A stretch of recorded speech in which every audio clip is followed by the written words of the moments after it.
Guys, it's a battle of the best tonight in Boston. The Canucks in town to face the Bruins. Vancouver got a jump on the trade deadline, landing Elias Lindholm, who scored 2 in his debut with the new club. Frankie, do you think that deal shifted the balance of power in the NHL overall? Absolutely. The Vancouver Canucks were a very good team to begin with. They've gotten so much better, and here's why. In the past, Rick Tocchet had to balance putting Andrei Kuzmenko in a lineup with Elias Pettersson. He didn't like what he was getting from Kuzmenko. He wasn't scoring. He didn't think he was good enough defensively. You've moved on from that player, and you've added a player who fits exactly what Rick Tocchet wants with that group. Someone who's smart, someone who's dependable, someone who still has some offensive touch. So you move on from a guy that you healthy scratched 5 games in a row to a guy that you can't get enough of, who plays over 20 minutes in a game, who makes a significant impact in front of the net on a power play that's been very good, now has another tool at its disposal. So MJ, if you're looking at this, how do you not think the Vancouver Canucks got even better on top of already being the best team in the NHL?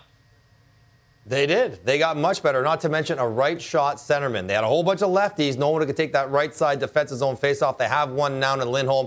I was wondering, Frankie, would they get the offense out of Lindholm? They get all the stuff you just talked about, but would they get the offense? Apparently, like everyone in Vancouver, you put on that jersey, you start to score. I've been waiting for 3 months for the PDO correction. It hasn't happened yet, and apparently it's not going to happen to them or to anybody they bring in, because Lindholm walked right back in, scored 2 goals.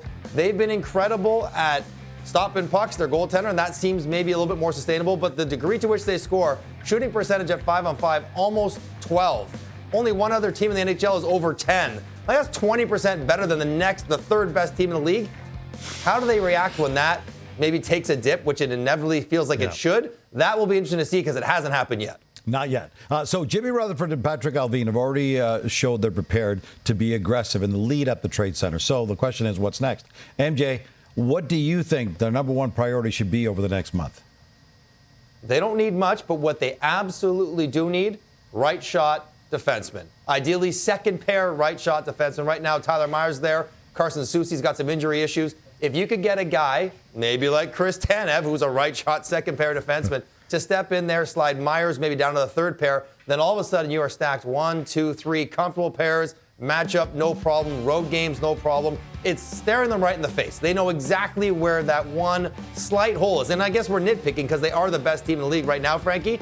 But it's very clear, if they could somehow get an upgrade on your second pair on the right side, then you look at this team and say, if everyone stays healthy, there's no reason to think that this roster isn't absolutely good enough to win a Stanley Cup, and maybe the best roster in the league, top to bottom, as they start the playoffs. And they've put themselves in a really good situation because they've addressed their need at center ice. They have addressed the forward depth. So you also have to be careful. You don't want to mess with things lower in the lineup. That third line with Joshua, Bluger, and Garland, it's been a really good line. You're not bringing in anyone to mess with that line. The fourth line's been really good. Everything's clicking up front. So just by process of elimination, yes, you look to tinker with things on the back end. And honestly, MJ, it's a good back end the way it's built. But if you want to put yourself over the top, and that's something that Jim Rutherford wants to do, yes, you'll tinker with something on the back end to just bolster it a little bit more, fit everyone a little bit better. And the Canucks do have just under $2 million of cap space left. Not a lot of wriggle room, but that's about $1 million more than the Bruins have. So they've got that going for them as well.